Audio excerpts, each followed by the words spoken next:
Bonjour à toutes et à tous, bienvenue à cette nouvelle séquence du forum de Nice sur le climat. Alors on va parler d'un sujet assez controversé qui est la récupération du CO2 dans l'atmosphère. C'est une idée qui paraît un peu futuriste, voire techno-solutionniste diront certains. Et pourtant on voit déjà des projets se dessiner dans le monde, parfois avec d'importantes subventions. Et l'Agence internationale de l'énergie, l'AIE, dit qu'on aura probablement besoin de ce type de technologie si on veut atteindre le net zéro en 2050. Mais attention, l'AIE dit aussi que ces technologies sont encore très chères et non éprouvées à grande échelle et qu'il ne faut pas s'en servir pour justifier la pollution telle qu'elle a toujours eu lieu, puisque de toute façon, on absorbera ce CO2 a posteriori. Pour comprendre pourquoi, j'ai le plaisir d'accueillir François de Rochette. François de Rochette, vous êtes analyste pour le think tank Zénon, rattaché à Mines Paris, et vous avez récemment participé à l'écriture d'un rapport sur le sujet. Merci d'être avec nous. Merci pour l'invitation. Merci. Et avant de vous donner la parole, j'aimerais d'abord vous parler d'une entreprise suisse qui s'appelle Climeworks, qui a en fait mis au point la plus grande usine de captage de CO2 qui existe actuellement dans le monde et qui se trouve en Islande. Donc pour voir un peu mieux comment tout ça fonctionne, comment concrètement on fait pour attraper du CO2 dans l'air et combien on arrive réellement à en attraper, je vous propose d'écouter Céline Olsen, responsable des partenariats stratégiques chez Climeworks, à travers une courte vidéo et on se retrouve juste après.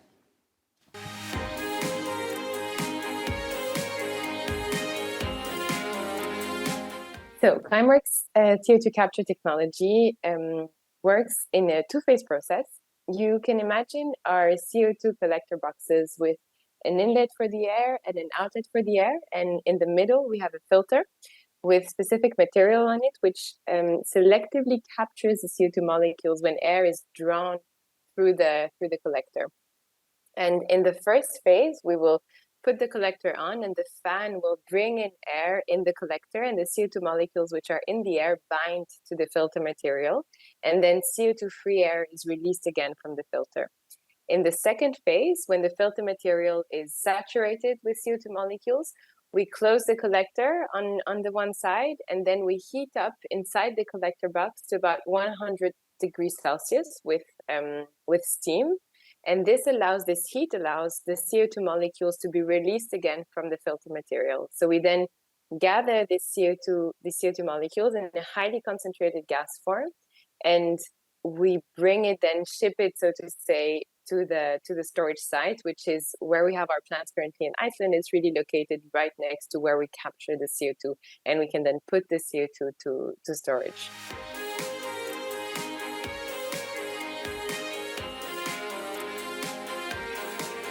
So the vision is that by the 2030s, we'll have several megaton hubs, so really capturing millions of tons of CO2 from the air.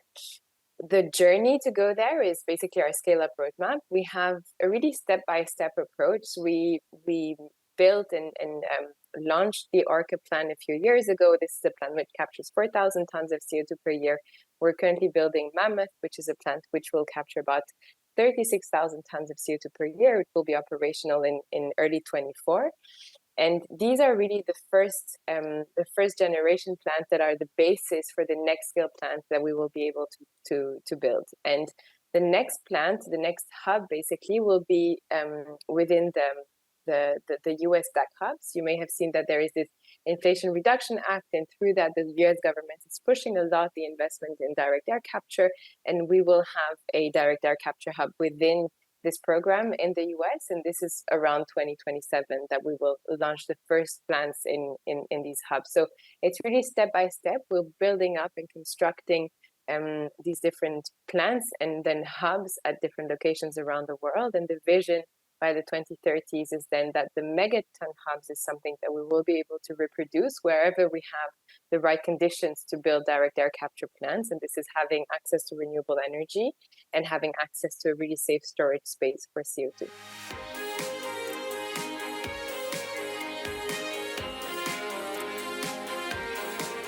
I think it's very relevant to make the comparison with renewable energy. And when we think specifically of solar energy, this is a technology which took about 50 to 60 years to really scale to the stage where it is today and to be widely available and used around the world. And if we think of direct air capture now, specifically Climeworks, it's a company which was launched 14 years ago.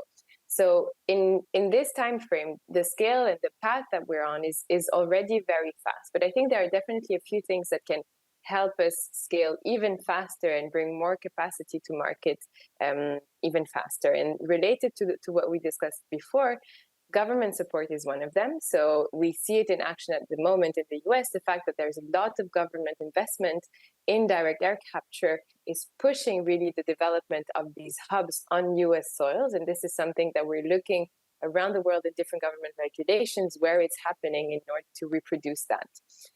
The second thing is around supply chain. Currently, everything that we do is first of its kind, and we very often have to reassemble and put together different pieces of supply chains or of materials that are not necessarily ready-made for direct air capture. And as direct air capture scale as an industry, we will need to have, and we look forward to seeing the supply chain grow with us in order to really have these ready-made pieces, which will also in the end allow us to reduce, the handling costs and everything, and that will help us also be more efficient in the building of our plants going forward. So that will be very important. And I think the last point is about demand. We need to have demand for the services that we put to market. So concretely, it's carbon dioxide removal as a service. And this needs to come from the private sector and possibly as well from the public sector. Currently, we're working a lot already with the private sector. We have companies like Microsoft, JP Morgan, who are buying our services and are committing very long-term with Climeworks. So we look forward to seeing many more companies like them really commit with us and purchase high-quality carbon dioxide removal for their sustainability targets. And on the other hand, as we also saw in renewable energy development, public purchases will be also something that will really drive the development and scale of direct air capture as an industry. On voit dans cette vidéo qu'il y a plusieurs usines qui existent en Islande. Toujours est-il que la plus grosse capte, en 2022, a capté quelque chose comme 4000 tonnes de CO2, ce qui reste une goutte d'eau par rapport à ce qu'on émet, nous, l'humanité. Ça se compte en plusieurs gigatonnes. Pourquoi on n'arrive pas aujourd'hui à absorber plus de CO2 ? Quels sont les freins concrètement ? C'est une question très intéressante qui effectivement a été abordée dans la dernière partie de la vidéo qu'on vient de voir. Peut-être pour resituer le contexte, moi je suis analyste en technologie de climat, donc ce que je fais au quotidien, c'est je lis la littérature scientifique, la littérature grise, industrielle, sur les technologies qui permettent de réduire les émissions de CO2, et je m'intéresse en particulier à des aspects comme les caractéristiques technologiques, les besoins en ressources, les impacts potentiels, positifs ou négatifs, les barrières, les facilitateurs. Et en fait, tout ça permet de se focaliser sur deux enjeux qui sont les volumes d'une part et l'échelle temporelle d'autre part. Vous savez que les objectifs climatiques s'inscrivent dans une certaine urgence et cette question des volumes, qui est celle que vous venez d'évoquer, est absolument centrale, notamment sur le DAC. Effectivement, aujourd'hui, donc on a à peu près 20 installations de direct air capture de par le monde qui capturent au total environ 10 000 tonnes de CO2 annuellement. C'est l'équivalent des émissions de 1000 Français, ou plus ou moins, si on divise par deux les personnes qui se joignent à nous sur ce Nice Climate Summit, c'est la journée, peut-être les personnes présentes dans cette salle, je ne sais pas. Donc il y a effectivement cet enjeu de passage à l'échelle qui s'aborde donc effectivement sous le prisme des investissements, des mécanismes réglementaires, mais aussi, et c'est un sujet qui me tient à cœur et qui peut compléter la réponse qui a été faite dans la vidéo qu'on vient de voir, la DAC, ou le DAC, je ne sais jamais comment on traduit ça en français, a un sujet majeur de mise à l'échelle qui est celui de l'énergie. Donc le CO2, comme vous le savez, est présent dans l'atmosphère dans des quantités beaucoup trop importantes pour assurer un futur souhaitable pour l'humanité. Néanmoins, ça reste des quantités qui sont de 0,04% ou 400 ppm et qui sont en fait très compliquées à capturer. C'est la raison pour laquelle la direct air capture a un coût énergétique aussi élevé aujourd'hui. À titre de scénario purement fictif, si d'ici demain, avec les technologies actuellement disponibles, on voulait capturer 1 gigatonne, donc 1 milliard de tonnes, sur les 40 milliards qu'on émet annuellement, ça nécessiterait environ 1 à 2% de l'énergie qu'on consomme mondialement en termes d'énergie finale. Donc on voit que ce n'est pas anecdotique, et c'est une question qui est assez centrale quand on va parler de passage à l'échelle. Pour l'instant, les infrastructures de DAC se développent dans des contextes un peu niches où les conditions sont favorables. Par exemple, ici, on a bien vu l'exemple de Climeworks en Islande, avec la géothermie. Mais si on va parler de capturer plusieurs milliards de tonnes d'ici 2030, 2050, là, des questions vont potentiellement se poser au niveau des usages énergétiques. S'il vaut mieux utiliser une unité d'énergie pour de la DAC ou plutôt pour donner accès à l'énergie dans des pays en voie de développement. C'est des questions qui ne se posent pas encore pour l'instant, mais qui sont assez centrales dans le passage à l'échelle et qui rejoignent ce qui vient d'être dit sur la dernière table ronde, qu'il ne faut pas penser que technologie, mais aussi les technologies dans la société au sens large et compter leurs impacts au sens large. Donc ça utilise beaucoup d'énergie. Il faut, j'imagine, que cette énergie soit renouvelable. D'où vous l'avez dit, le fait que cette usine se situe en Islande, où il y a quand même des conditions géographiques qui sont très particulières avec l'accès abondant à l'énergie délivrée par la géothermie. Mais pourquoi, en fait, aujourd'hui, on parle de ce sujet-là? C'est-à-dire, pourquoi on ne pourrait pas tout simplement se dire plantons des arbres, les arbres absorbent du CO2. Pourquoi il faut partir dans des technologies très énergivores qui demandent beaucoup d'eau, qui sont assez complexes? En fait, pourquoi utiliser cette technologie de capture du CO2 dans l'air? Et est-ce que d'ailleurs il existe d'autres technologies? On sait qu'on peut capturer aussi à la sortie des usines, par exemple? Oui, alors il y a deux aspects. Je vais peut-être d'abord parler de l'ensemble des solutions qui permettent d'éliminer du CO2 de l'atmosphère. Pour prendre un petit peu de recul, donc, on a une définition très claire de ça donnée par le GIEC. Donc quand on parle d'élimination du CO2 atmosphérique ou d'émissions négatives ou en anglais de Carbon Dioxide Removal, CDR, on parle d'activités humaines qui visent à retirer du CO2 de l'atmosphère et à le stocker durablement.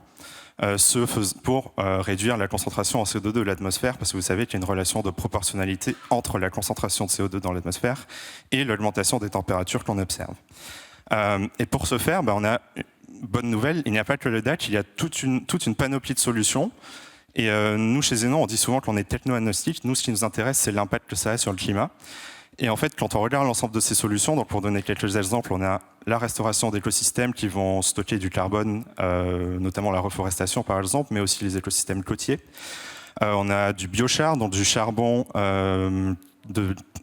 qui est une forme très pure de carbone qu'on peut épandre sur les sols et qui a pour bénéfice d'augmenter les rendements. La bioénergie avec capture et séquestration, la DAC et toute une autre panoplie que je n'aurai pas le temps de détailler. Et en fait, le constat, c'est vraiment qu'il n'y a pas de solution miracle et que pour l'instant, au niveau de maturité actuelle de ces solutions-là, on n'est pas en mesure de dire il faut déployer telle ou telle solution. C'est plutôt un ensemble de solutions qu'il faut regarder. Chacune a ses avantages, ses inconvénients. Je mentionnais par exemple la reforestation qui a des co-bénéfices, si c'est bien fait, évidents sur la biodiversité, que la DAC n'a pas, par exemple. Le biochar a des bénéfices sur l'augmentation des rendements agricoles. Et en ce qui concerne la DAC, on a des avantages qui font que cette technologie est étudiée en particulier. Premièrement, des avantages en termes d'occupation d'espace, que le DAC est de plusieurs ordres de grandeur plus dense en termes de capture de carbone qu'une unité que la forestation, par exemple, ou la bioénergie avec capture. Un autre aspect, c'est la facilité de comptage. C'est de l'ingénierie, donc c'est des tuyaux, des appareils qui permettent de compter efficacement le CO2, là où les solutions fondées sur la nature font intervenir des méthodes qui ont plus d'incertitudes. Et un aspect qui est fondamental et qui est, je pense, la raison pour laquelle la DAC est regardée aujourd'hui, c'est la permanence qui est permise par le stockage géologique. Vous n'êtes pas sans savoir que le changement climatique est aussi un des facteurs de réduction des puits forestiers, des puits naturels. Donc il y a cet aspect-là à prendre en compte aussi, qui est, à mon avis, une des raisons pour laquelle la DAC est autant discutée en ce moment. Et on sait que, je le disais au début, l'Agence internationale de l'énergie inclut ce type de technologie dans ses scénarios vers le net zéro en 2050, en disant évidemment qu'il faut d'abord réduire nos émissions en premier lieu. Mais comment ça s'inscrit aujourd'hui dans les différentes modélisations qu'on peut avoir? On sait que le GIEC l'a étudié également, cette question du captage de CO2 dans l'air. Comment tout ça, ça s'inscrit dans les scénarios et dans quelle mesure concrètement? Oui, alors que le GIEC regarde ça, c'est assez nouveau, entre guillemets. Dans le dernier rapport, dans celui de 2014, on avait une grosse part d'émissions négatives qui a été constituée par du BECCS, donc bioénergie avec capture et séquestration, tout simplement parce que c'était la technologie qui était assez mature quand même à ce moment-là et qui en plus permettait de générer de l'énergie. Donc je parlais de co-bénéfice tout à l'heure. Le BECCS a ce co-bénéfice que contrairement aux DAC, ils ne consomment pas d'énergie, mais c'est de la production d'énergie en plus d'émissions négatives. Et la situation a quand même pas mal évolué depuis. Les modèles évalués par le GIEC ont de plus en plus incorporé, c'est pas encore exhaustif évidemment, mais se sont mis à incorporer des solutions diverses et variées, et notamment le DAC. Alors le DAC reste assez minoritaire dans le dernier rapport. On est à 29 milliards de tonnes en cumulé d'ici 2100, donc à comparer avec les 40 milliards de tonnes qu'on émet chaque année aujourd'hui. Donc on voit bien qu'on a encore des gaps à franchir sur la modélisation et sur... Il est assez difficile en fait de se prononcer sur le rôle exact que jouera le DAC dans les scénarios climatiques à ce niveau de connaissance-là. Et pour le scénario, en ce qui concerne le scénario de l'Agence internationale de l'énergie, qui a été mis à jour d'ailleurs mardi dernier, ils ont effectivement environ 2 milliards de tonnes d'émissions négatives d'ici 2050, donc une gigatonne donc, avec le BEPS et 0,7, donc 700 millions de tonnes avec le DAC. Voilà, pour faire un petit tour d'horizon, en sachant que, évidemment, eux, ils ne prennent pas en compte les puits naturels parce que leur focus, c'est sur l'énergie. Donc il faut évidemment avoir ça en tête pour se dire que voilà, ça rejoint ce que je disais sur le fait de développer l'éventail des solutions et de considérer l'ensemble des paramètres. Et c'est quoi? C'est pour nos émissions résiduelles, c'est-à-dire qu'on n'arrivera pas, même en 2050, à ne plus émettre de CO2. C'est pour ça qu'il faut, même à la marge, développer ce type de solution? Tout à fait. Alors quelque chose que je rappelle toujours quand je parle d'élimination du CO2 atmosphérique, c'est que ce n'est pas une solution miracle et surtout que ça ne se substitue en aucun cas à la réduction d'émissions drastique qui doit avoir lieu de prime abord. On parle de 90% de l'effort sur la réduction des émissions et 10% sur l'élimination du CO2 atmosphérique. Après, dans un gâteau, si vous ne mettez pas de levure, c'est 5 grammes de levure, vous n'avez pas un gâteau satisfaisant. C'est pareil pour le net zéro. Si vous n'avez pas d'élimination du CO2 atmosphérique, vous n'arrivez pas à la neutralité carbone. Mathématiquement, avec sans émissions négatives, on n'arrive pas à un net zéro. Et donc, pourquoi il est important de réduire d'abord? Tout simplement, d'une part, parce que les technologies de réduction d'émissions sont plus matures. Le photovoltaïque, l'éolien ont connu des progrès considérables sur les dernières années et c'est entre guillemets seulement une question de à quel rythme on est capable de les déployer et c'est une question de volonté politique finalement. Il y a un autre sujet qui explique la prévalence des réductions d'émissions et notamment ces technologies d'énergie renouvelable sur l'élimination du CO2 atmosphérique, c'est que les solutions technologiques d'élimination du CO2 ne permettent sans énergie renouvelable ne font pas sens. Le DAC sans énergie renouvelable ne font pas sens. Donc l'élimination du CO2 atmosphérique dépend de notre capacité à d'abord décarboner l'énergie, l'électricité. Et ensuite, il y a un autre point qui est assez important aussi, c'est que si on se dit qu'on peut continuer à émettre comme on fait aujourd'hui ou réduire un petit peu, mais pas de manière drastique, et que quand les technologies de capture de CO2 atmosphérique seront développées, on aura ça comme solution à grande échelle. Ça présente un aléa moral, parce que si on n'arrive pas justement à faire ce passage à l'échelle dont on parle depuis le début, c'est l'ensemble des générations futures et de nos objectifs climatiques qu'on met sur la table, entre guillemets. C'est un pari, on parle d'aléa moral à ce niveau-là. Et donc voilà, c'est ce qu'on appelle aussi la mitigation deterrence, donc le fait de se dire que les émissions négatives, de toute façon, pourront arriver, donc on n'a pas à réduire nos émissions. L'Agence internationale de l'énergie l'a dit, d'ailleurs, il y a quelques jours seulement, dans un rapport, attention, ne vous appuyez pas sur ces technologies qui sont très loin d'être matures pour justifier de nouveaux investissements dans des champs pétroliers, dans des champs gaziers. Il y a une entreprise, un grand pétrolier américain, Occidental Petroleum, qui compte en tout cas vendre un pétrole, je cite, net zéro, puisque par ailleurs, il sera propriétaire d'une usine de captage du CO2 dans le bassin Permien au Texas. C'est quand même, est-ce qu'il faut un petit peu serrer la vis sur ce genre de communication qui est assez douteuse quand même? Ouais. Alors sur ce genre de communication, il y a deux aspects que je trouve intéressants. Tout d'abord, celui de la comptabilité carbone. Est-ce qu'on autorise un produit à être labellisé, que ce soit du pétrole ou une chaise ou un verre d'eau, à être labellisé neutre en carbone, ou est-ce que la neutralité carbone est définie plutôt à une échelle régionale, voire globale? Ça, c'est des enjeux sur lesquels des discussions très récentes et très animées se font. Par exemple, au niveau de l'ADEME, on a cette discussion, Carbone 4, en Allemagne, le Nuclear Institute. Donc ça, c'est un premier point. Un deuxième point, c'est évidemment que la sortie des énergies fossiles pour l'IEA, pour le GIEC, est inéluctable. Évidemment, il y a la question d'à quel rythme on va arriver à faire ça. Évidemment, on voudrait faire ça aussi vite que possible, mais il y a tout un ensemble de freins qui font que ce n'est pas si évident que ça.